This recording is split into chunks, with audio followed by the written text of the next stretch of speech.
For love, oh darling, darling, ooh.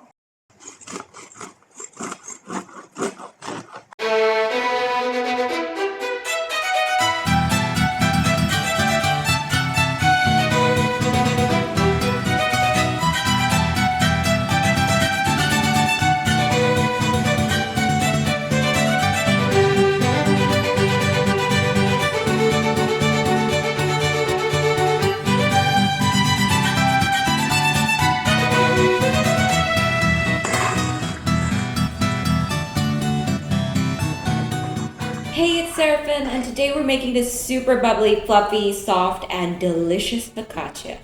After several weeks of making mostly lean breads without a lot of sugar or fat, I wanted to switch it up a little. And by a little, I actually meant a lot, because out of the many bread recipes that I've made, I think focaccia might be one of the highest in total fat content.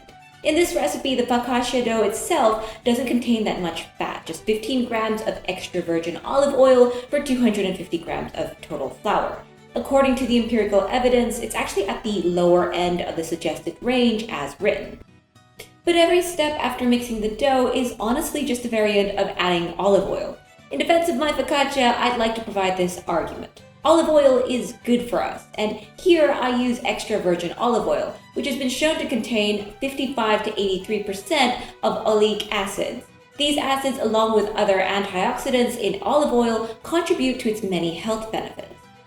For focaccia in particular, there's a scientific paper that actually recommends extra virgin olive oil specifically because of its ability to resist thermal oxidation. And while it can sometimes feel like there's a little too much olive oil on the dough, the focaccia tastes absolutely delicious. It sucks up all that olive oil, and when you take a bite, it's like you have to take another, and then the entire focaccia is gone. Of course, taste aside, it's also so much fun to make focaccia. And while the whole process is very enjoyable, there is one step that just takes the cake in terms of enjoyment. The dimpling part. This is when we make those beautiful dimples characteristic of a focaccia, and it definitely brings out the inner child with how it makes you feel, especially when you see all those bubbles coming up to the surface. Many people think that the yeast made these bubbles, but actually yeast cannot make their own bubbles. That would quite literally be physically impossible. If you take a look at this Laplace equation for the pressure of a bubble, you can see that it actually gets larger as the radius decreases, reaching infinity if the radius goes to 0. So if the yeast were to make their bubbles from nothing, they would have to produce an infinite amount of pressure. So unless the universal laws of physics have been suspended for our focaccia, that's obviously impossible. So what's going on with our dough?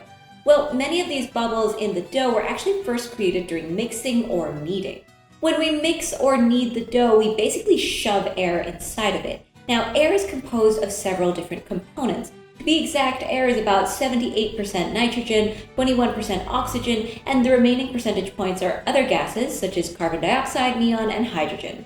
When oxygen gets mixed into our dough, most of it actually dissolves into the liquid, so it doesn't really contribute to the formation of a bubble in the dough. However, nitrogen does not. It stays a gas and becomes a nucleation site.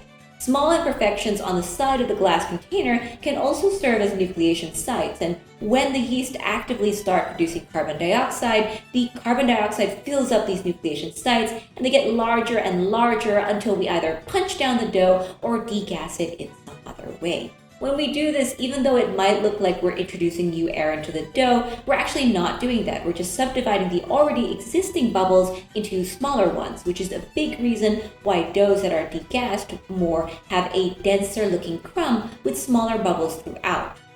Then the next round of fermentation, the final proof, takes care of turning our dough into its final shape, making it ready for our final act of shaping the dough.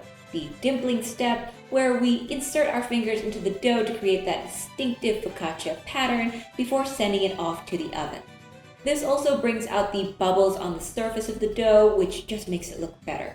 All of these steps contribute to the airy and soft crumb of a good focaccia filled with bubbles both large and small. Now, being bubbly is not the only characteristic we are looking for in a great focaccia. We also want a crispy crust, and there's a good reason for that. When it comes to taste and flavor, researchers have long established the important roles of crumb firmness, and crust brittleness. In large part, our focaccia derives its aroma and taste from the volatile organic compounds released through the long process of slow fermentation that the dough goes through before being baked, much of which comes from the use of Poolish. When this long fermented dough is transformed into a freshly baked focaccia with its crispy crust, and when we bite into it, the crispy crust boosts its aroma and flavor to the next level by triggering a chain chemical reaction in our mouth, releasing even more volatile organic compounds. I will also say that personally, the pairing of a crisp outside with a soft inside makes the eating experience so much better. So getting a crisp crust with a soft crumb is essential in baking a good focaccia. The way we achieve these two specific objectives is by basically frying the bread with our olive oil and adding Tangzhong. Due to its ability to resist thermal oxidation and numerous health benefits, we recommend extra virgin olive oil. And we also mix in a bit of water to help further protect the olive oil from the olive oil practically fries our dough, and the Tangzhong will enable the dough to retain as much moisture as possible during the long baking, 35 to 38 minutes, at a relatively high temperature of 230 degrees Celsius. Without Tangzhong, our focaccia would be drier and harder on the inside, but with it we get a soft, fluffy, and moist crumb that lasts longer too, as long as you can resist eating it. Of course, using Tangzhong has its caveats. First, as I've mentioned this before, due to the protein denaturing of the portion of flour used for Tangzhong, we should expect a relatively weaker gluten network. So we solve this issue by using bread flour.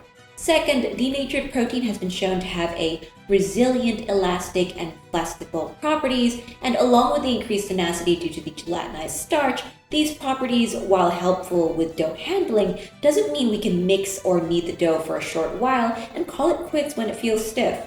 This is something to pay attention to whenever we are dealing with a Tangzhong dough. My rule of thumb is to always do a window pane test.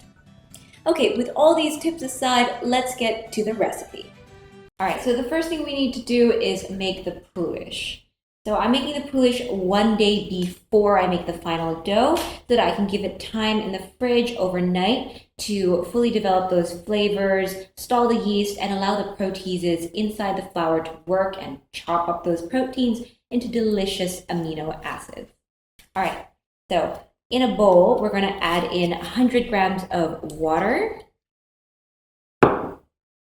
and about 0.5 grams, or a little less than 1/8 of a teaspoon of instant yeast. Putting it all in. And then 100 grams of flour. This is a 1-to-1 flour to water ratio. And after that, we just mix to fully combine. All right. Don't look at it being a little bit lumpy right now. It's going to smooth out later on. Since we're not going to be adding any instant yeast to the final dough, aside from the one that we use for the Poolish here, we need to make sure to use the Poolish when it's at its peak. And that's going to be when it reaches all the way to the top and then recedes just a little bit. All right, this Poolish looks well mixed and well combined. I'm gonna clean down the sides just like this for a second. Now we're gonna cover it with this silicone cap, and we're gonna leave it outside to ferment for 2 hours at 28 degrees Celsius, our room temperature, before putting it in the fridge overnight. Right after our Poolish, we're making our Tangzhong. So I'm going to pour in 75 grams of boiling hot water, set that kettle aside, and immediately throw in 50 grams of bread flour. This is a 2-to-3 flour to water ratio, and it's still pretty easy to mix. Just need to keep going, just keep folding in all the loose bits of flour. When making Tangzhong, this is what you should be looking for. It's clumpy, it's sticky. If you see any gluten development, that means you're way off. So when this gets mixed into the dough, it's going to introduce in a lot of gelatinized and damaged starch, which are going to be broken down further by the flour's enzymes, amylases, and so on. And they will break it down into simpler sugars that both the yeast and we can enjoy. So in Japan, some of them call it the wheat umami flavor. Okay, we're pretty much done mixing the flour and hot water together. It looks really homogeneous. So I'm going to cover it with this cloth. And I'm going to let it cool to room temperature before covering it with a silicone cap and putting it in the fridge overnight along with the Poolish.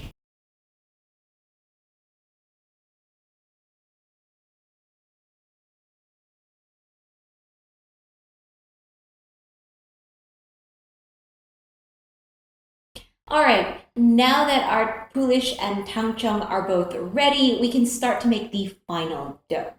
So here is the Poolish after the night in the fridge. You can see that it's super bubbly and it's had a lot of time to develop those flavors. So this is ready to use.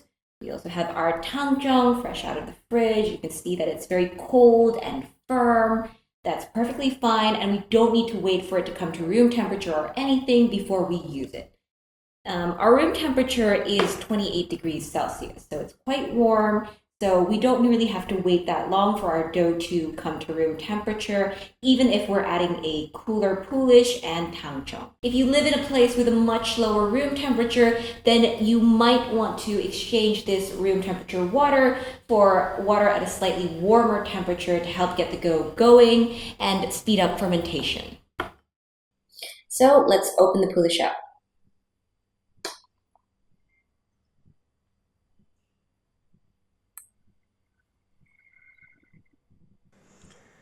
So here it is. You can see how incredibly jiggly it is, which is basically a prerequisite for proper Poolish fermentation.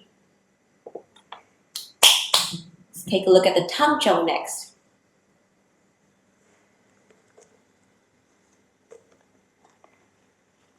There you go. Okay, let's get to mixing the ingredients together. We're going to start by adding these three ingredients first, the Poolish, Tangzhong, and 25 grams of water. We're going to do that because it's going to help break down the Tangzhong and Poolish. Tangzhong especially because of its colloidal state, it's harder to mix into the dough, so it needs this extra step to really combine and get in there. All right, I'm going to start with the Poolish and my spatula. I'm just going to do one clean scrape like that, and it all comes out. Beautiful. Tangzhong next. Scrape.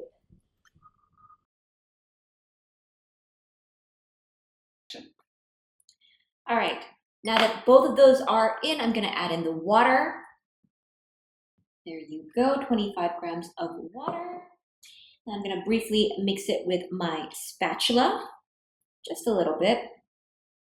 There's also a little bit of Poolish left on the spatula, so I'm just going to get that in as well. All right, the spatula has done all it can for now. I'm going to switch to my hands and really just break down the Tangzhong until I feel no more big clumps of it. Also breaking down the Poolish.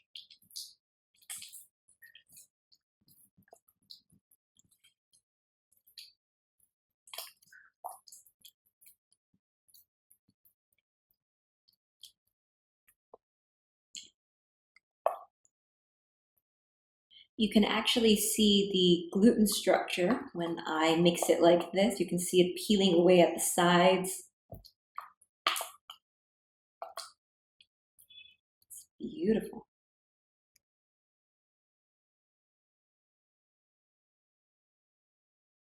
Okay, there are no more big lumps of Tangzhong inside this mixture, and the Poolish is all well and combined. So I'm going to add in the olive oil next, 15 grams of olive oil, just pouring that straight in. Again, all drop in. And then immediately 4.5 grams of salt. There we go. And now we're going to mix that in to combine as well. We want to combine it until we don't feel any more grains of salt between our fingers. All right, it's been about 1 minute of mixing, and when I rub the mixture between my fingers, I don't feel any more grains of salt, so it seems well combined, and it's time to add the flour, 100 grams of bread flour.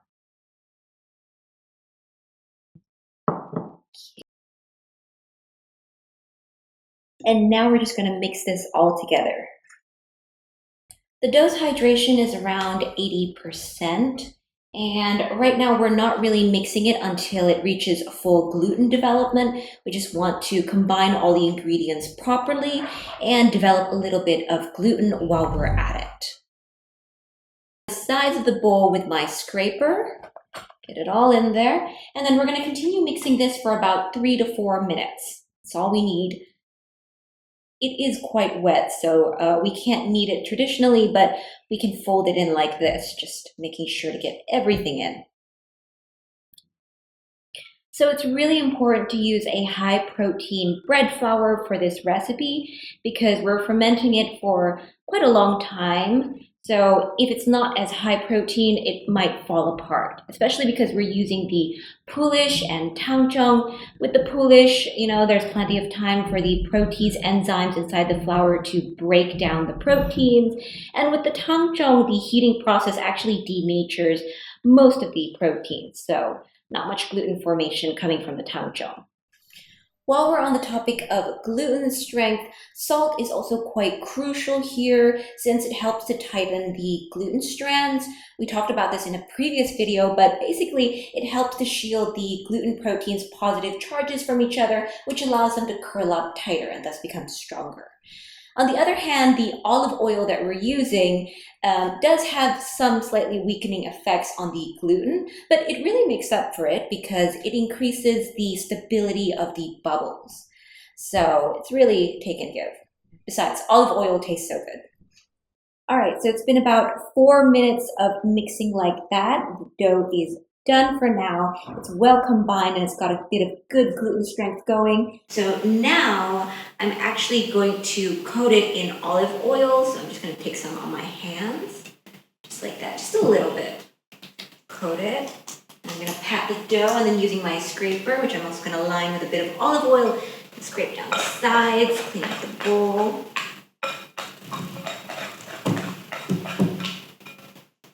Scoop it up.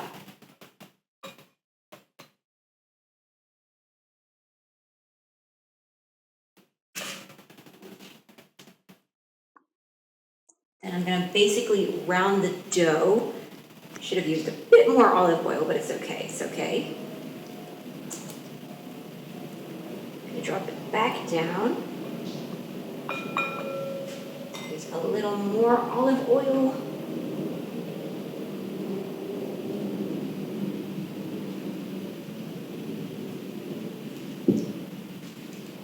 Just coating the dough well as the sides of the bowl to prevent sticking later on.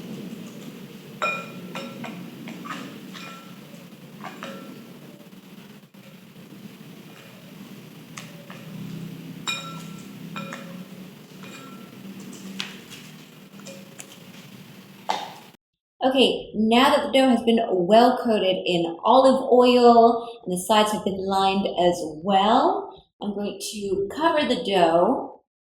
And we're going to leave it for 30 minutes to rest and relax before we do our first set of stretch and fold.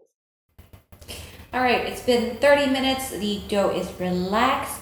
So now we're going to do a set of 4 stretch and folds. So I've got a bit more olive oil on the side here to prevent sticking. I'm going to dip my fingers into there. I'm just going to take one side of the dough, pull it up, bring it back down. Look at that. Beautiful.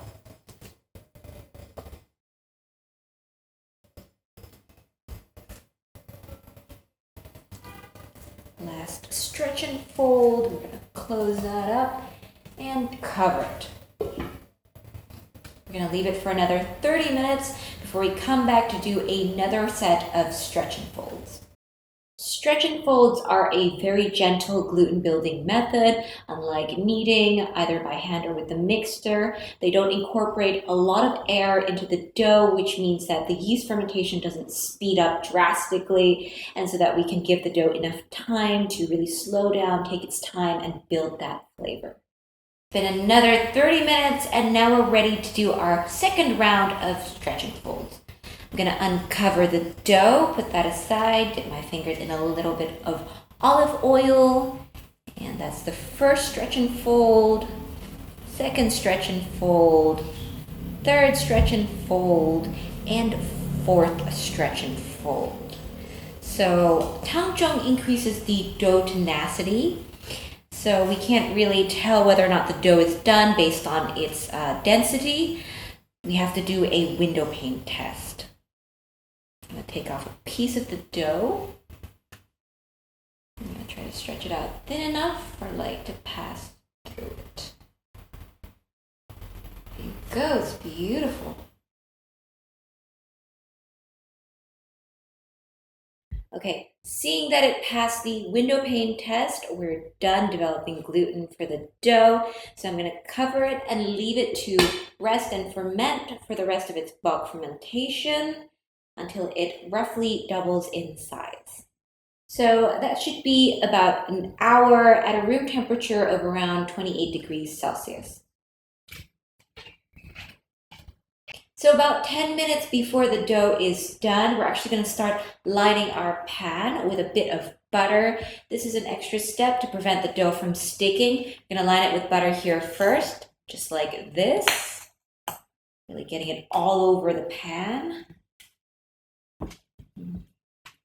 By the way, the baking pan that you use really determines how thick or thin the focaccia is going to be. So our baking pan is about 15.3 centimeters wide, 25.8 centimeters long, and 4.5 centimeters deep. So we think this makes a perfect thickness for our focaccia. But if you want the focaccia to be thinner, more crispy, or thicker, then you can adjust the baking pan to your preferences. Right, I'm really making sure to get in every corner, every nook and cranny here. Just getting the butter slathered all over. Better safe than sorry really applies with focaccia because it will stick if there's an unlined part, even if you think you've added a lot of olive oil later. All right, so this looks really well lined, covered in butter all over. I'm going to take this to the fridge, let it set for a bit before we come back when our dough is done. All right, the dough is done with its bulk fermentation. So now we're going to transfer it onto its baking pan for proofing. Now, before we do that, I'm going to put a bit of olive oil on the pan. Just about this much, quite a lot actually, just to prevent it from sticking. I'm going to put a bit on my hands as well for dough handling. Set that aside. We'll really work that in, cover the sides.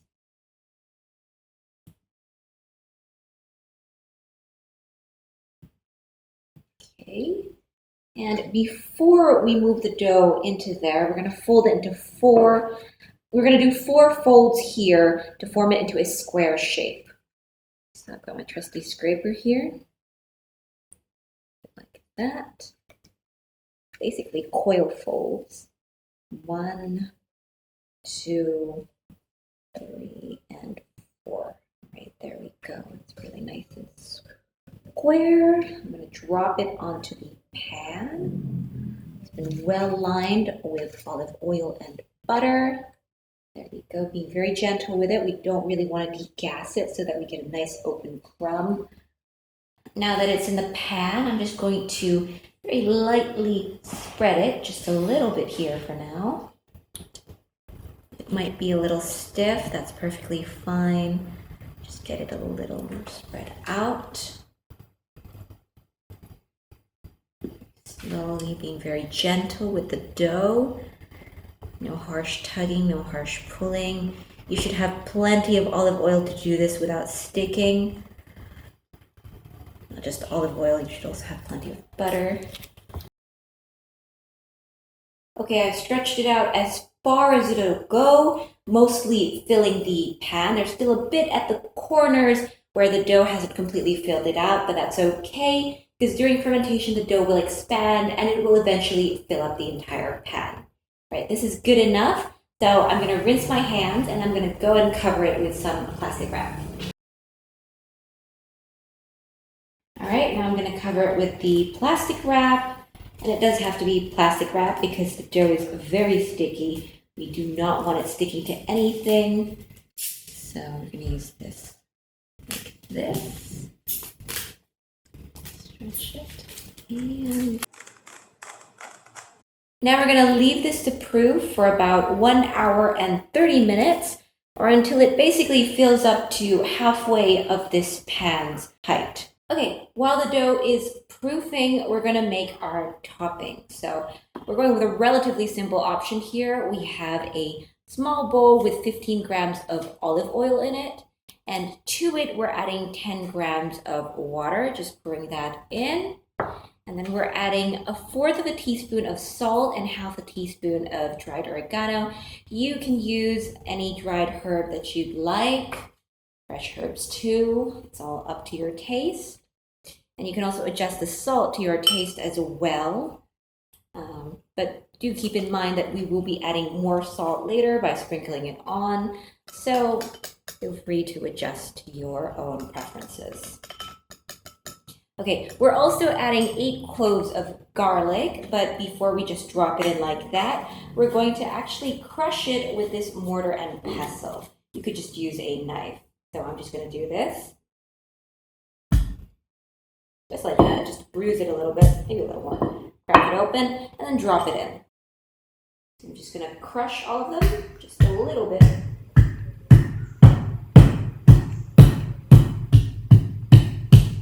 There you go. These down, and move them all into the olive oil. Olive oil is both a flavor enhancer and flavor carrier. So by letting the garlic infuse in the oil, it's really going to bring that flavor all over. It's going to make it taste so good. I'm so excited. All right, so it's pretty much well combined, and the olive oil has emulsified with the water actually, making it a little thicker here. Looks really good, so I'm going to set this aside. And then after that, we're going to wait for the dough to proof and preheat our oven. Okay, so the dough is done, and 20 minutes before the dough is done, we also preheated the oven to 230 degrees Celsius. So now we're going to uncover the dough, and we're going to get to dimpling it. I'm going to show you how to do that in just a second. Hold up a second. Take this off. No sticking, wonderful. Very puffy. You can see how jiggly it is. Ooh, look at that. It's beautiful. All right, now to dimple the dough, I'm going to line my hands with a bit of our olive oil topping mixture here, just to prevent sticking in the initial stage. So I'm going to go down like that, massage a little bit, go up, done there, down like that, up, down again, firm but gentle at the same time. There we go. Try to stick a little bit, down like that, wiggle a little bit, down like that, and we're good. It's absolutely beautiful. Now we're going to really pour this olive oil all over it so that it gets all the way into those holes that we made, and over the top of the dough as well. Mix it a little bit as well.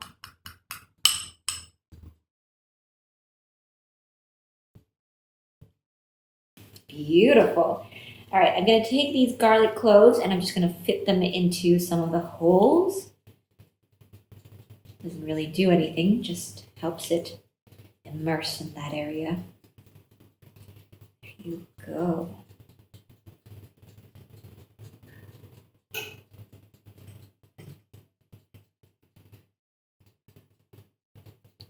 Last two. There you go, a little piece of garlic left. Just gonna drop that here. I'm just gonna really spread the remaining oil all over it. Wonderful. Look at how beautiful that looks. Okay, I'm gonna rinse my hands. For the final topping, we're gonna sprinkle the dough with a bit of flaky sea salt. I'm gonna help add a bit of a crunch to it. That's enough. All right, so this looks beautiful. It looks ready for the oven. I'm gonna put on my oven gloves and we're just gonna move it straight to the oven. So we're baking the dough in the oven for 20 minutes at 230 degrees Celsius on bottom heat. And then we're going to switch it to top and bottom heat for the remaining 15 to 18 minutes. We're going to watch with our eyes, see when it turns golden brown. The exact timing and variations in settings depends on your type of oven, so make sure to adjust it to your situation. And it's done! Look at this, it smells so good, it smells so delicious. Focaccia is best eaten warm, so I'm just gonna get it out of the pan immediately. Just using this scraper.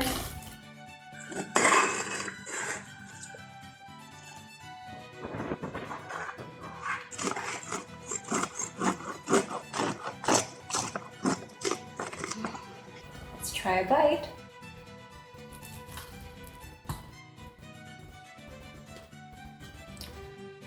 It's crunchy on the outside, super crisp, and it's absolutely soft, decadent, full of that olive oil flavor on the inside. Amazing.